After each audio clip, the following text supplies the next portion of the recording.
Hi, welcome back to Storytime with Susan.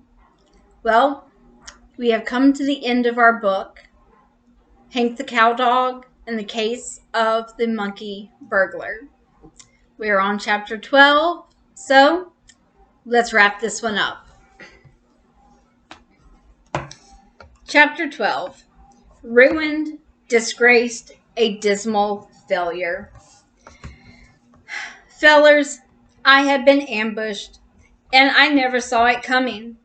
Not only had I fallen for the Lucy disguise, but I had eaten the doctored candy. 2 pieces. Hadn't I heard Deputy Kyle say that they use tranquilizers on dogs? Yes, I'd heard it. I'd had plenty of warning, yet somehow I can't even describe how stupid I felt. When I woke up, it was broad daylight, and I was sprawled across the gravel drive in front of the machine shed, like a cuckoo clock that had been pitched out of a speeding car. And we're talking about gears and wheels and springs spread out over half an acre. That's exactly how I felt, like a busted clock. And you talk about headache. Obviously, the deadly poison had worked its mischief on my head, and I was just lucky to have lived through the night. But the worst part of waking up was that 2 scowling men stood over me. I blinked my eyes, jacked myself up onto 4 sloshy legs, and finally figured out who they were. Slim and Deputy Kyle. Deputy Kyle held a little notebook in his hand. So, they tranquilized your dog? Where were you when it happened? I ain't telling. Slim, I need to know.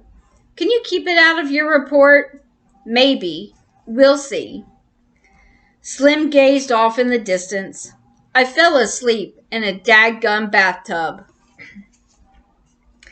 Deputy Kyle looked up from his notebook, stared at Slim for a moment, and broke out laughing. You fell asleep in the bathtub? Slim looked miserable. He dug his hands into his pockets and kicked a rock. Heck yes, and didn't wake up till 7 o'clock this morning. I've got dishpan hands all over my body. He looked down at me. At least Hank had a good excuse. My only excuse is that I seem to fall asleep at all the wrong times. And I'm dumber than dirt. He shot a glance at Deputy Kyle. But that don't need to go in your report. He smiled. What did they take? Everything that wasn't nailed down. Every stinking tool on the ranch. They picked us clean as a goose. And Loper's going to cook what's left of my goose when he finds out. Any chance we can get the tools back? Deputy Kyle wrote something down and slipped the notebook into his pocket. We never give up on a case, but this guy's a smart cookie. My guess is that he's left the county and maybe the state. We'll do what we can. He gave Slim a pat on the shoulder. Cheer up, buddy, and look at the bright side. They didn't steal your dog. Laughing at his own joke, I didn't see the humor of it myself. Deputy Kyle climbed into his car and drove away. Slim heaved a heavy sigh and dug his hands deeper into his pockets. Well, I guess I'd better start looking for another job. Maybe they need somebody to sweep out the pool hall. Yes, and maybe I needed to start looking around for another job too. I could already imagine what Loper would say when he heard that I had let a scheming little monkey rob us blind. Slim and I would be court-martialed, stripped of all rank and pay, fired, thrown out on the street. And you know what? We deserved it. There wasn't a ranch in Texas that needed a hired hand who slept all the time, or a guard dog that was dumb enough to... You know what really hurt about this deal? I had relaxed my guard and had allowed a cynical, conniving little monkey to use my decent impulses against me. I mean, he'd played me like a puppet on a violin. Remember when Bub said he hated his job? Ha! He loved his job. He was born to be a crook, a liar, an imposter. He loved to steal and rob. And most of all, he loved slipping Mickeys to guard dogs who thought they were too smart to get fooled by a monkey. That was a perfect description of me, and it made me sick. The day started out bleak and got bleaker. Slim unloaded the rest of the hay in the stack lot and did some patching on a section of barbed wire fence, but I could see that his heart wasn't in it. The light had gone out of his eyes, and he dragged himself through his chores like a scarecrow. I followed around behind him, carrying my own share of burdens. We were a sad pair, Slim and I. I don't know where Drover went during all of this, but he just vanished without a trace. The last thing in the world Slim wanted to do that day was take Miss Viola to the dance at Litscombe, but he had promised. We quit work around 5 and drove down to Slim's shack. He cleaned up and changed clothes, and when he came outside, I was waiting on the porch. Our eyes met, and he said, "It hurts, don't it?" "Yes, more than I could express." "You want to go to Litscombe?" Actually, I couldn't think of anything I wanted to do, but going to Lipscomb might be better than brooding all night on the porch. "Sure. You'll have to ride in the back. I don't want you stinking up the cab for Viola." I didn't care. I no longer felt worthy of Miss Viola's love. I didn't have any desire to argue about my smell. We picked up Viola at her parents' house down the creek. In the voice of a beaten man, Slim told her the whole story. She didn't say much, just nodded and gave him a pat on the arm. It was a long, silent 30-mile drive to Lipscomb, a tiny village that consisted of a few stores on the town square and maybe 50 houses. We parked on the square and Slim and Viola got out.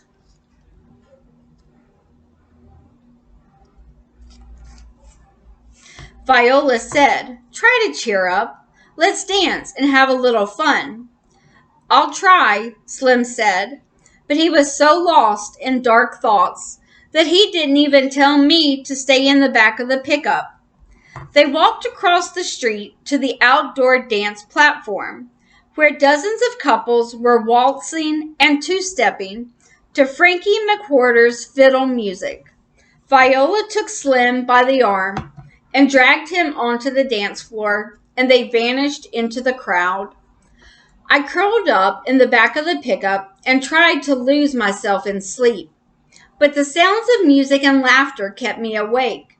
I stood up and looked around. Well, I might as well take a walk and check out the sights of downtown Lipscomb. Moping in the back of the pickup wasn't going to change anything. I'd heard it said that Lipscomb had more wild turkeys than people, but tonight it was hopping, filled with country folks who'd come to town for the big dance. I was walking down the street, trying to avoid getting stepped on, when suddenly I stopped dead in my tracks. On the wooden porch in front of Beeson's Saddle Shop, I saw a monkey dancing the Texas two-step in front of a crowd of people. He was dressed in a cute little cowboy costume and held out a tin can as he moved his bare feet in time with San Antonio Rose. The crowd laughed and clapped and dropped money into the cup. A monkey? On an average weekend in the Texas Panhandle, how many monkeys could you expect to see? Not many. All at once, I felt myself becoming very suspicious. I moved in for a closer look. My gaze swept across the crowd until I found the missing piece of the puzzle. Almost invisible, standing in the shadows on the edge of the crowd, a tall man with cold, dark eyes watched the show. He observed it all with a silent smirk. Willie. We had our man right there in downtown Lipscomb. And I had to get word to Slim. I raced down the street toward the dance platform, darting between legs and dodging the feet of strolling couples. I had reached the steps leading up to the dance floor when someone reached out and grabbed me. Hey, Pooch, you can't go up there. I looked around and saw that, yipes, I had been nabbed by Deputy Kyle. I didn't want to show any disrespect for the law, but I was on a very important mission, and I didn't have time to explain it. He tried to hold me back, but I fought and struggled, and finally broke out of his grasp. I raced up the steps and, ouch, got trampled by a pair of cowboy boots. The dance floor was packed with dancers. I ran my gaze over the crowd and saw dozens of people, old, young, and in between. A gray-headed man dancing with his granddaughter, an elderly lady creeping along in the arms of a handsome cowboy, a young mother and dad two-stepping with a baby in their arms. I would never find Slim in this crowd. It was hopeless. I turned and was about to leave when I heard a voice above me. Hank, get back to the pickup. I lifted my eyes and looked into the faces of Slim and Viola. He nudged me with his boot. Go on, you can't stay here. There are times in a dog's life when he absolutely must communicate a message to his people. Most of the time, it doesn't matter. They don't listen to us, and we don't always pay attention to them. And we just bungle along while our words pass one another like fishing bobbers in the night. But this time, it mattered. I looked him straight in the eyes and gave him a bark that contained an edge of urgency. Slim, we spend a lot of time goofing off, but this time it's different. I've got something to show you, and you have to trust me. I searched his face and held my breath. He scowled and started to say something, but Viola spoke first. Slim, let's take a walk. I need some fresh air. Has she understood my message? I don't know, but she'd made the right call. They left the dance floor and made their way toward the street. I went in front of them, pointing the way and trying to keep my savage impulses under control. Once we'd gotten Slim moving in the right direction, everything else fell into place pretty quickly. When he saw the dancing monkey, he knew what he was looking at. His eyes darted around until he spotted Willie, still lurking in the shadows and looking suspicious. It's them, Slim whispered, and walked 100 feet to the east, where Deputy Kyle was eating a bowl of homemade ice cream with his wife. Slim whispered something in his ear. The deputy set his bowl of ice cream down on a wooden bench, pulled a two-way radio off his belt, and made a call. 5 minutes later, a deputy sheriff's car pulled up in front of the saddle shop. The two officers walked over to a very surprised Willie and eased him off to the side. When they opened up the camper and shined flashlights inside, they found every tool he'd robbed from our ranch, from Viola's place, and from several other farms and ranches in the area. While the officers loaded Willie into the back seat of the deputy's car, I walked over to Bub, who was wearing handcuffs and waiting his turn.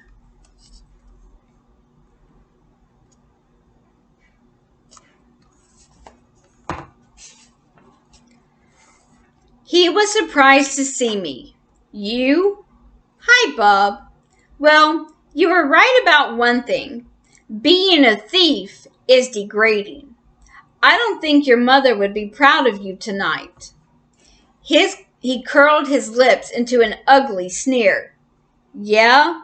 Well, how would your old lady feel about you being a dumbbell, huh? Get used to it, Big Shot. I made a monkey out of you. I waited for his laughter to fade out. Then I leaned in forward and whispered, You got it wrong, Bub. The monkey's the one who gets sent to the zoo. Have a nice day, you little creep. And that's about all the story. The next afternoon around 4, Loper and Sally Mae returned from their vacation. When Slim asked if they'd had fun, Loper said, Oh, you bet. Alfred caught a couple of high-class trout.